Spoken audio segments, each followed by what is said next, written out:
Is everybody ready? Okay, let's Yep. go live. Now the world is going to see. We're live. Ladies and gentlemen, welcome to our live stream. That's the first thing they're going to hear. Hopefully, when I go here, it takes about 30 seconds for the world to see it. I'm going to refresh the window. And there it is. And I can already hear it, which is obnoxious. So I'm going to mute my YouTube. This is a totally public page that I'm looking at right now. This is what the world sees, right? The YouTube feed, just as the world will see it. If I say a comment and the here, YouTube feed will automatically record, and it'll be in our library of videos, right? That's correct. That's correct. So I go back to the I just tabbed through all of my settings to make sure that things are running. On the stream, everything seems to be running okay. The stream health is good to look at. If it's not good, at least you have a sense of, it's not working as well, move on with life, or is there something I can do to troubleshoot that? There it is, the settings, analytics, and stream health. These are the things that you can look at over here. Don't change anything else because it's going to mess up our system. That warning in the middle there is... the warning in the middle is just letting me know that my bit rate is not optimal. So here in the house where I am, the upload speeds are not fantastic. And there's also other people using the internet right now here and doing watching movies and whatnot. So so it's saying right now that for this stream, we have designated, the computers have designated that this is my speed. And really, we want to be, and it's saying here, we recommend that you are at 2,500 kilobits per second. Now, in a public venue like a gym, you don't have control over that. So, and just like I don't have any control over that right now here. Now, at my house, I would go around and turn off all of my devices, right? I would turn off the Wi-Fi on my cell phone. I would turn off the Wi-Fi on my iPad, and all the computers would be shut down. That would help this. So, what can you do to help this be more healthy? And that's, troubleshooting tech for you guys to deal with, or not. Just leave it like it is, and notice that in the world, it's working, right? If I go to... if I pull up Zoom real quick so you and I can talk, and we're going to move around really fast, and we're going to do this, and we're going to do this, and you can see that gymnastics is happening, then we go back to the YouTube page. We're going to wait 30 seconds because that's how long it takes for things to process through the internet. But you'll see that it's actually not bad. Yeah. If that was gymnastics, that would be doable, right? So I'm pretty happy with that. So let's go back to our Zoom, because here is where, again, if you're familiar with Zoom, the host computer we don't want to show anything that's not pertinent to the competition, right? If there is more people in the Zoom call from other places in the world, for some reason, all of these windows would be showing to the public, and we don't want that to happen. So what I'd like to do is I'd like to spotlight the spotlight for everyone. I'm clicking on I'm hovering over your face. The three little dots, I press on it once. I don't know if you can see my menus or not. And then I go spotlight for everyone. And then I find wherever in the world my camera is, and I hover over my face, three little dots, and add spotlight. And now I'm forcing two cameras point of view to the screen. And so this is what YouTube is going to spotlight the two video streams from the meet. Yeah, and you can actually see what I'm doing on YouTube already perfectly. Add the spotlight, and that happened there as well. Cool. This is fun. So that's it. This is the meet. Now, your teammates or your camera person will just point the camera towards your team during warm-ups, whatever it is. If they have a set of headphones, which I would recommend, do a little commentating, right? It's like, hey, this is Joe, and he's a senior, and he never competed in his life. He was a soccer player, and look at him tumble, right? Anything that you can add to that to make it entertaining, great. If you don't want to do anything at all, just turn off your microphone and let life take care of itself, right? And then better to have some commentary. Yeah, it's good. If you guys can do that, fantastic. If it doesn't work, then, and so be it. And also because unless you have a set of headphones, you can't tell. So, well, actually, unless you go to the host computer and put a set of headphones on, you won't be able to tell so much whether or not the sound is working, because if you have both teams with the microphones on at the same time, the teams don't know what's going through to YouTube. Yeah, right? yeah. So who checks on that? Well, it's going to be someone online typing in, going, let's go to the YouTube. I'm watching the meet and I'm going, you know what? Hey guys, stop talking. You sound awful. So, right. So, and then someone's going to go over to tap you on the shoulder as a coach and go, hey, can you guys turn off your microphones because the guys on YouTube can't hear you? Or it's so can the host computer operator, can he plug in a headphone or just talk into the computer and commentate the meet from the host computer, and the people that are actually doing the live streaming with the devices, they just mute themselves, and then the guy on the computer can talk about, because there's probably not going to be action going on at exactly the same time on both. Sometimes it will, sometimes it won't. Right. So, but even so, it's okay. Yeah. Like, oh, well, so-and-so's on floor. Oh, did you see that? Oh, no, so-and-so's exactly. on a horse, and you can move it along that way. So yeah. And exactly just great. Like as you're talking here, I'm going to remove myself, remove spotlight, and so that you are, there's nothing going on Pommel Horse, and floor is the only routine going on. If someone is sitting at that host computer, they can make that choice, Gotcha. And then they'll be seeing what's going on in the other camera. Well, you're a producer at that point. Yeah, at that point, the host computer becomes a producer. If you want to leave it hands off, again, what's the simplest thing in the world is at the very beginning, you add spotlight to both cameras and you walk away from that computer. You go back to your browser, make sure that your stream is in good health.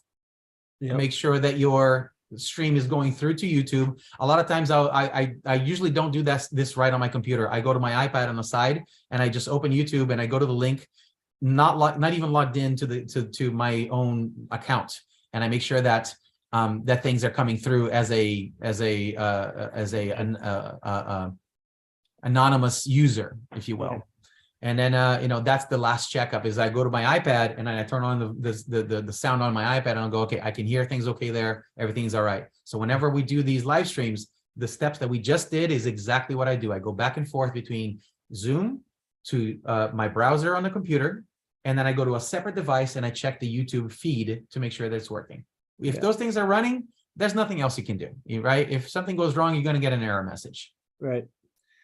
Can you do how many spotlight frames can you have? Like if you had a 6-way meet, could you do all 6, or maybe small? You can. Yeah, it gets smaller and smaller. If I'm not mistaken, I think up to 9 or 15 is the number. I don't remember why I'm coming up with these numbers now, but I remember seeing it somewhere. You can spotlight, I believe, up to 9. So 6 for sure. And 1 or 4 is the optimal numbers. Gotcha. Because as soon as you have 2. Let me just make the statement. As soon as you put 2 up, the size of the window is the same as if you have 4 of each screen, each camera, if you will. Okay. So if you had a tri-meet with 3 teams going, you could put a 4th spotlight and have 1 camera just on the scoreboard the entire time. Yes, absolutely. And that's something that in fact, again, if you go from, if you have 2 teams already competing, there's no reason not to have a 3rd one, other than now you're complicating a little bit the system, right? You're gonna be pulling something that's let me see if I can pull it up fast without going through. You guys are gonna see all my photos. So instead of 2 teams, you're gonna have 3, basically, right? You're gonna have a 3rd Zoom device that's going to be pointing to something else. Yeah. One thing that I do, and John and I often do this, is we have one wide shot camera that is that's always on from somewhere up in the bleachers. And that's our backup camera for when nothing is going on, when guys are warming up, instead of having, the close up, or when someone's moving the camera from floor to rings, instead of watching that running through, I'll spotlight the wide shot camera. Gotcha. Right. Again, production, right? You're getting into how do we make it more entertaining for the public. Awesome that you're thinking of it, because it is important. And, and then production can go up in difficulty and complexity very quickly. Right. The meet running itself is basically, just like every stream that I've seen on like Instagram and Facebook, your camera is there, and then your camera moves to the next thing, and then moves to the next one, and then at the end you turn it off. That's as simple as I wanted to make it, so that people can go, oh, those guys are really there. And then there's a guy standing in front of the camera. You see the guys, you go, hey, get the heck out of there. You know, that'll happen. And just a reminder to our community, you know, this is real life and real people. And if, you know, things get mildly inappropriate, let's remind everyone, hey, this is public information now. Yeah, Mike. I'm just looking at, so I see the YouTube, me and you over here. I Yeah. mean, I'm the Zoom over here, then the YouTube over there. I'm raising my left hand, but in the YouTube, it looks like it's on the other side. Right. Well, that's only, you only have that backwards thing to you, because your camera on your computer is mirror and not properly facing. Yeah. Because it's easier for us. We're more used to looking in the mirror than we are looking at cameras. You know, personally, very often I switch my camera around, because I like to make sure that things that I can read things and it doesn't throw my mind. You know, that kind of thing. So that to me right now, things are looking backwards as well, but on YouTube, it'll all look correct. So each individual sees it as a mirrored image. Only on this FaceTime camera. If you are using your phone and you are using the other camera, then you won't see it mirrored. You'll just see it normally. So at the competition, you won't see it mirrored unless you're using the FaceTime camera, which you wouldn't do, because then you're standing in front of it and you can't see your athlete. But what you can do though is that if you're, you know, you got some downtime and you're, you know, like you're going to be at Windy City, for example, it's GymACT teams are going to be there, and junior teams are going to be there. The junior teams almost always take longer. So while the GymACT teams are sitting around doing nothing, grab one of the freshmen that isn't going to compete for another 4 events, and ask them some questions, and then change the camera from the regular camera to the FaceTime camera. That way you can see each other, so you can see yourselves, right? Yep. And you can talk in front of the camera and say, hey, how do you feel that event went, right? And then switch cameras again and go back to doing what you're doing. So, you know, as long as the other team isn't doing that at the same time, it's a cool thing to do, right? And now, and here's the thing, the person who's in charge of that host computer might be able to go, hey, Mike, shut off your mic for about 3 minutes. I'm going to go over there with Iowa, and I'm going to have them do a little interview thing, right? And then walk over there and you do the thing. And then basically the host computer person becomes the producer, which is what if you've seen the webcasts in the past, you would see me doing that kind of thing, where I would talk to, you know, on a separate channel, I would talk to the meet representative at the gym and say, hey, go get one of your coaches, because after rings, I want to talk to the coach, right? And then the guy would go over there and ask the coach for that time. Okay, so there's you know, the number of moving parts increased, but it's not insurmountable. It's doable. But I'm just like, for this weekend, you know, let's get back to the now. I know Lance has his hands full, and he's not going to probably have a host computer guy there, right? So I think he's planning on doing a live stream just through his social media. You know, I wouldn't mind trying to do this, but I'm not going to have another device there with me. You know, I guess I could bring my computer and try to set it up, but I think that's maybe not what I want to do. So, well, how about this? What time does your meet begin? 7 p.m. Okay, so at 7 p.m.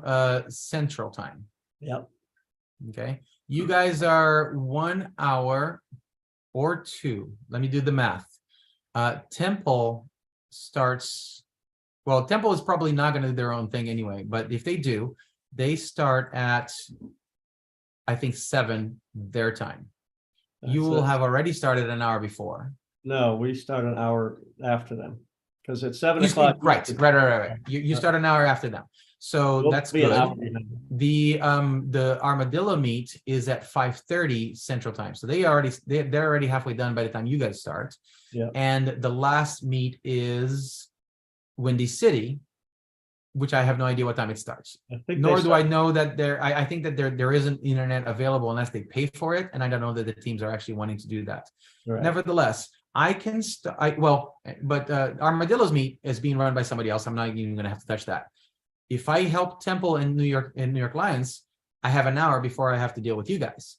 So it is possible for me to start this process that I just showed you, right? And all you have to do, just like you're saying, Lance is going to stream to his own Instagram. Why not get on a Zoom call, and all he has to do is put that camera up, and he'll be on Zoom through YouTube rather than the Instagram, right? This is what I'm asking of all the teams. Yeah. That we centralize, that we make it consistent on our YouTube channel. Yeah. It's a different step. It's one more thing to do. Well, it's a different thing to do, right? Well, it's not. It's not one more step. Instead of launching Instagram, can you launch Zoom instead? Right. That's really all it takes. Yeah. Right. And that's the question. And if that's and look, absolutely no judgment. If your program benefits from connecting to your own demographic on your social media, that's what you should do, especially a younger team, right? But I think that if we can continue talking about and developing this centralized location for all teams, it'll be beneficial. And then we can start, that later in the season, he can have 2 cell phones, one on his Instagram and one for this.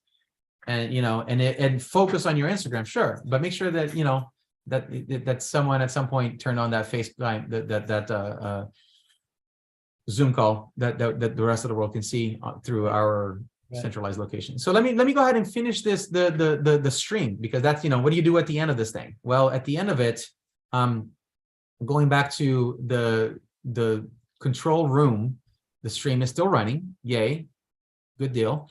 And then I can, if I hit end stream, that ends it automatically. Don't do that yet. Yeah, well, I don't have to do that right now.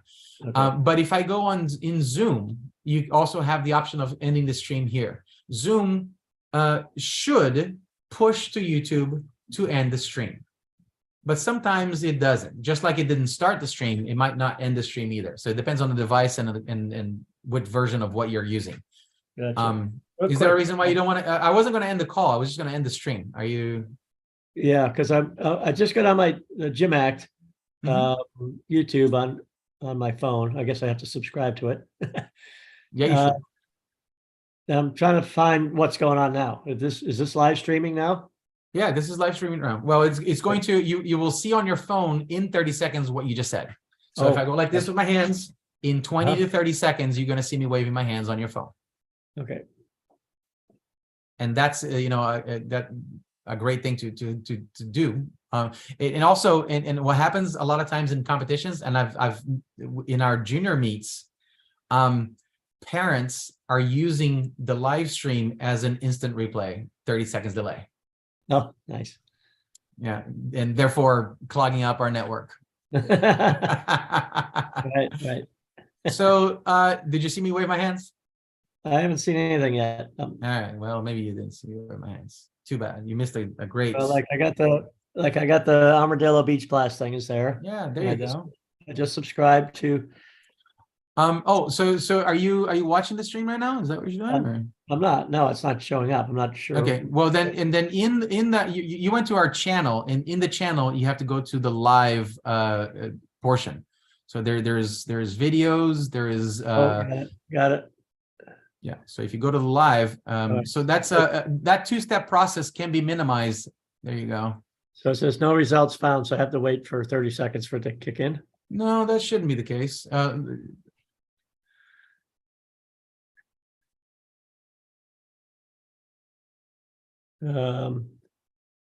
Is it just like I just searched GymACT on YouTube, and that's what I came up to that site. Oh, I see.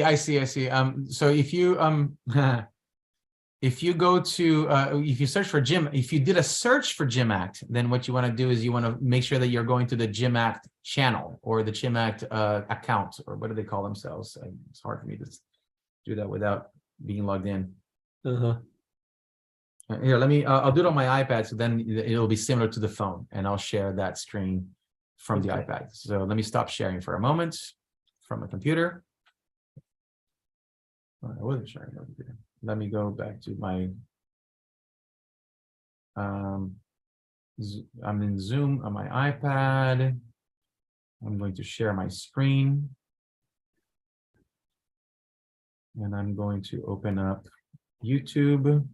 All right, so I got to this page a different way. This is kind of, I think, what I want, right? Well, now you're so tiny. It's hard for me to tell, to be honest with you, but I think that's what you want. So I'm in YouTube on my iPad right now, and I am, well, let me go to regular YouTube.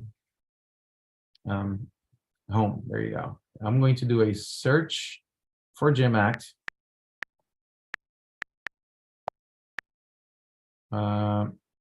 Doing a search for that. Yep. Now in the search, you know, the channel comes up. I'm going to click on the channel, which is the bar right there. It says GymACT at GymACT 205 subscribers. We passed the 200 subscriber mark. Congratulations, everybody. So if I click on that, this is now the channel. And if you go, by the way, this is linked from our from GymACT.org. There is a prominently placed in GymACT.org is a link to this that I'm looking at right now, our channel. In our channel, at the top, you see it says home, videos, short, live. Live is where we want to be. So that's the one that we want to go to. Click on live, and then we have some options of the live things that are happening. Okay, I'm at that page. And I'll be darned if it's not showing right there. Okay, so I'm not going. Oh, you know what? I know I absolutely know why it's not showing there, because this is not a public live that we're doing right now.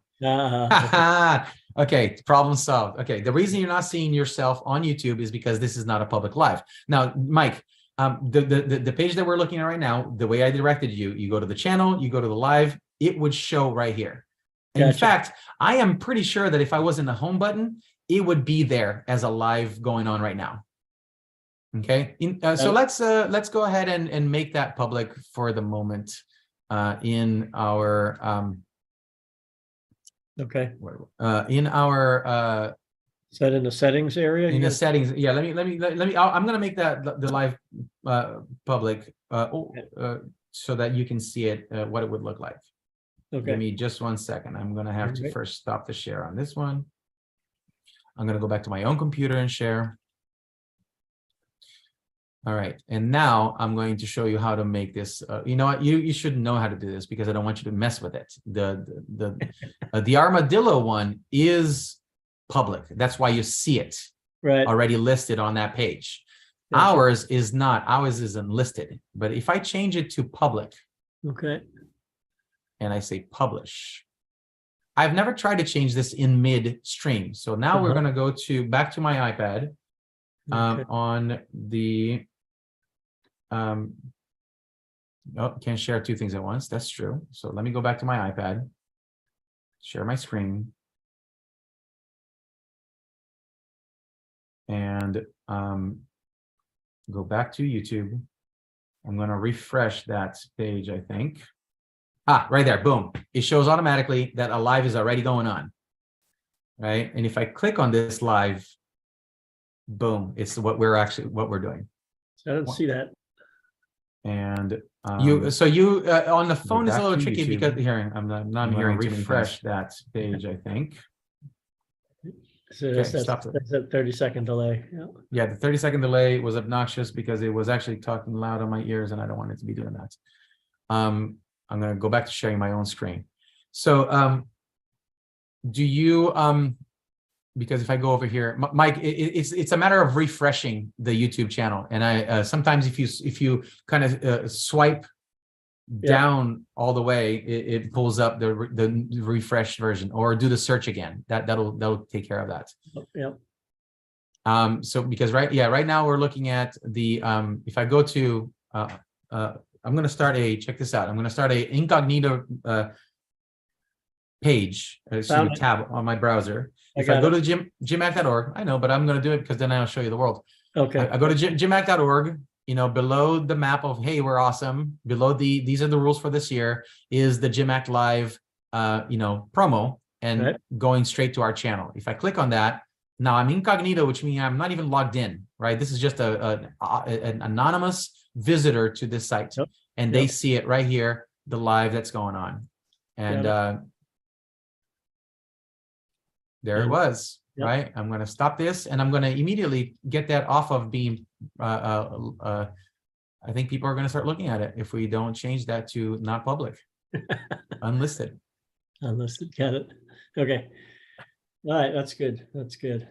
All right. So then, again, that wouldn't have been an issue because your meet would have been a public. When I create the meet, I will create it as a public stream to Public link, begin yeah. to begin with. So, and that's the thing too. Like once you to make things simpler, I don't need to share my screen anymore. To make things simpler to our public is always send people to gymact.org. That's the fastest, easiest thing to do, right? They can look at it and go, oh, there's the YouTube channel. They go to that. If they go to the YouTube channel, they're going to have multiple options of live events that are going to be happening, right? But that's one more step for them. So if you want to make it simpler on your social media, just copy and paste the link to that stream directly. Yep. Right. And that way they go straight to your stream for your competition. That way, it's as direct line as possible. And that's the nice thing about having this as a schedule, because then you can send the link ahead of time. Okay. So what I'm going to do is send a text message to Lance and David and you, talking briefly about what we just did. You're going to set up a YouTube link that we can copy and paste and put on our own social media, and everything will be directed that way. And you'll set up you'll be the home computer guy. Okay, I'm in. Yeah. In fact, I am going to stop the stream, and then I'm going to show you why not. I have to do this at some point. I'm going to actually create the stream as before your very eyes. So in Zoom, I have this option right here to stop the stream. And let me get rid of this chat because you don't need to see that. So in Zoom, I can stop the stream right here. Oh, by the way, you're stream living. Great. I can stop it. Awesome. I'm going to stop it now. Incidentally, if you just end the meeting, that'll also stop the stream, right?